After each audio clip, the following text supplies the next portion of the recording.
Love, that ever-flowing liquid fire of light, ever-expanding and illuminating truth, which is always revealed with wisdom, a spiritual nutrient necessary for vitality that is maintained through selflessness, a filter of ether that aids purity, which is love. Love, a limitless paper lantern floating into infinity on the intentions and actions of initiates of the mysteries.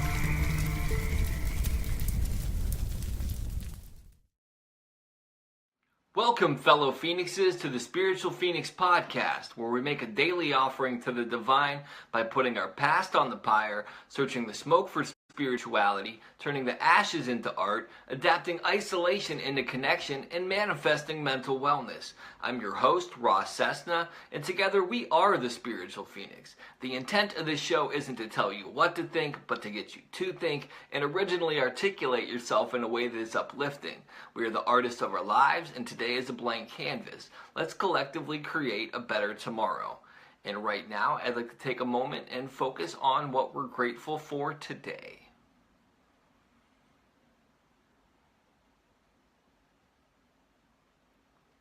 Today, I'm grateful that I've been able to chart my own path in many ways.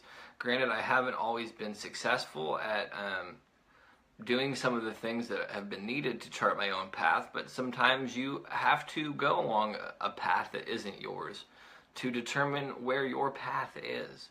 I'd also like to add this little side note. If you could leave a review, I would greatly appreciate it. It'll help me reach new listeners. Just go on to iTunes and drop me a little review, please. I'd appreciate that. Now I'd like to get into a couple quotes that are relative to today's episode. Don't believe everything you hear, even in your own mind. And that was said by Daniel Amen. Don't just consume things, create things. And that was said by Barack Obama. The topic for today is going to be from something that Terrence Mckenna said in one of his speeches. And it was, do not believe, do not follow, do not consume, do not watch. And if you've listened to the outro of this podcast before, you've heard that clip, albeit it's edited.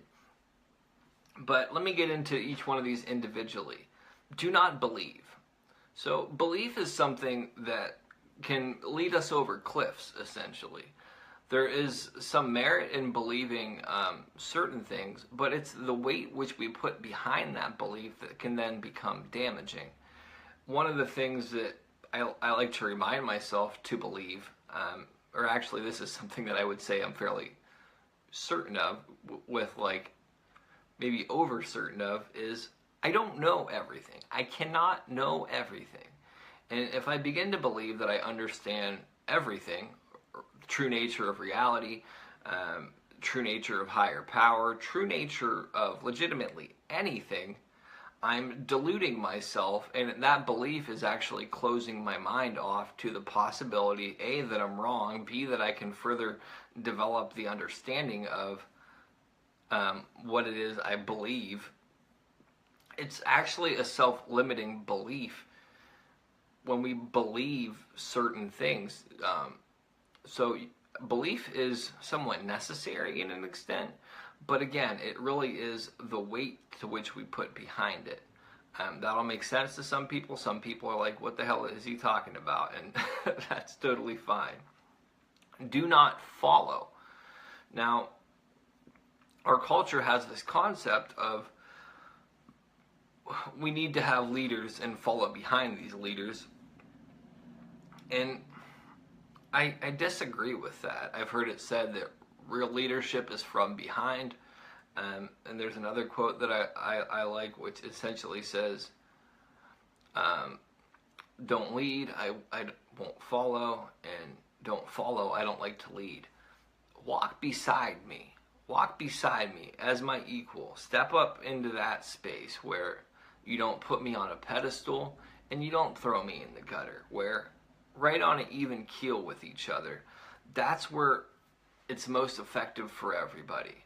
Because if you put somebody into that position of being a quote-unquote leader, A, that's an incredible pressure on them, and then B,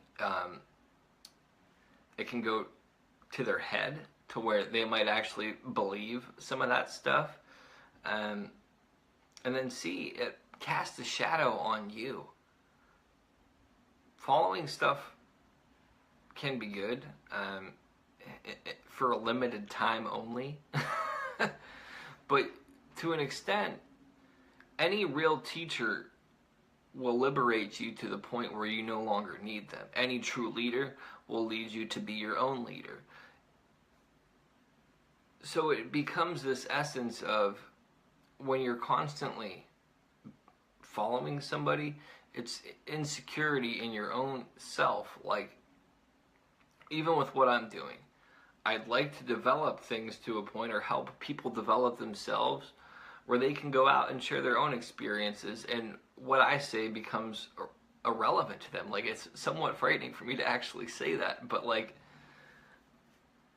the true nature of what I want to do is to help people become comfortable with themselves, recognize that I don't have the truth for every situation in everybody's life. These are just my truths that I share.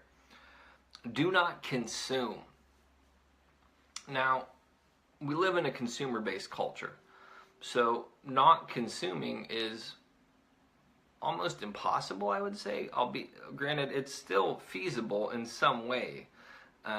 It would be a shit ton of work. The way that I like to interpret do not consume is create. Like the quote Barack Obama says, if I am being active in creating more than I consume, whether it be like, you can go out and you can consume different forms of entertainment, or you can create your own entertainment by actively doing things that you enjoy, like playing the guitar, like making art, writing poetry, writing a book. The other way to look at not consume is, if you are consuming certain things, break it down into your own understanding. Like, if you're reading a book, what does this part of this book mean to me? Not just what's on the page. What does it unlock in my soul, in my heart, in my mind? Like, even with movies, you can do that. So it becomes this matter of consciously participating in whatever you're doing.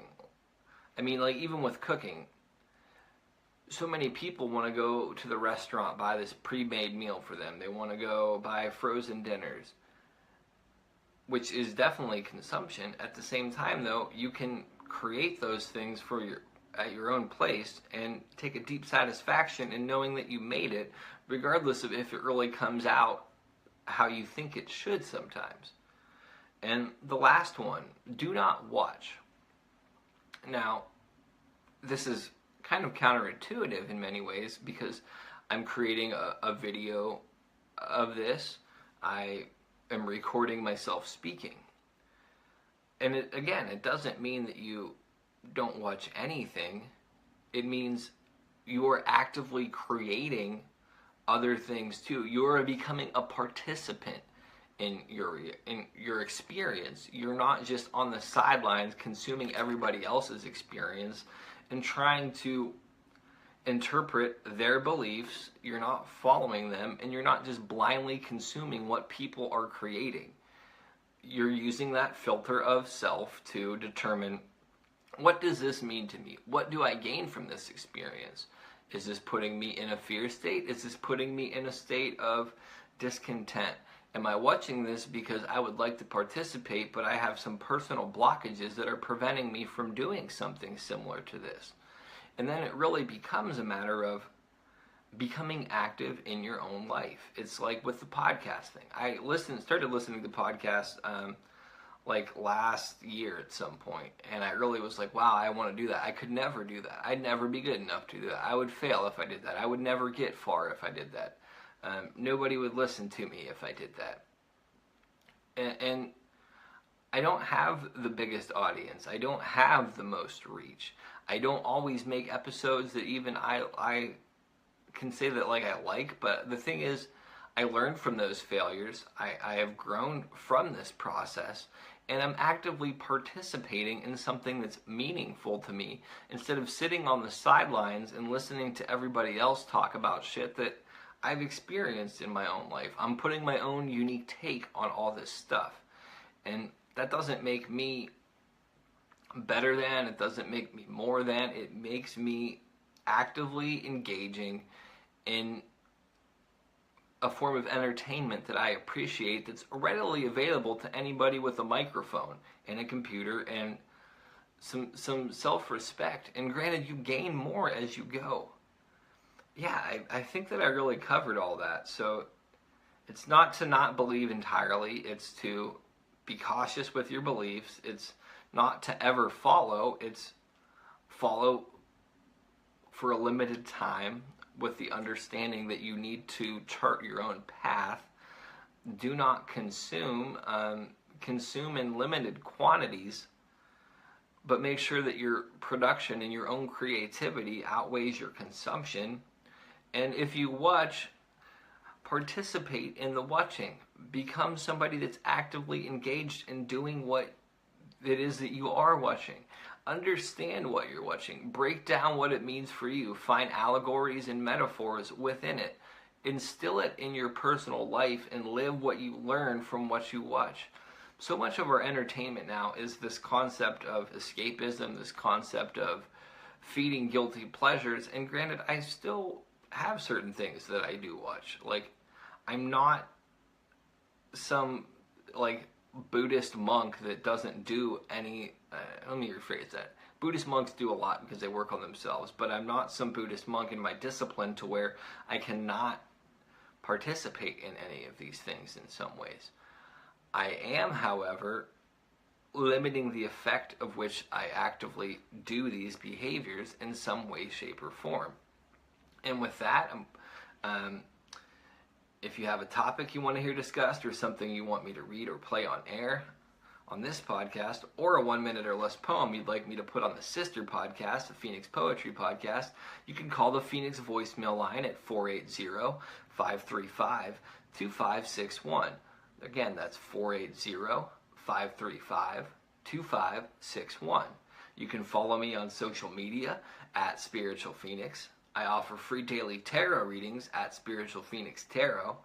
I started the side podcast I mentioned earlier of 1 minute long poetry called the Phoenix Poetry Podcast, and it is currently on iTunes as well as other podcasting platforms. You can visit my website at thespiritualphoenix.com. I love, respect, and appreciate all of you. Love and light. I'm going to put this episode on the pyre. Peace. Don't believe. Don't follow. Do not consume. Do not watch. Largely what I'm talking about here is reclaiming experience. This is what's been taken from us. It's a self-advancing, self-expanding, self-defining process, and it takes no prisoners. The real world isn't a spiritual world, it isn't a material world, it isn't an empty world, it isn't a solid world. It's simply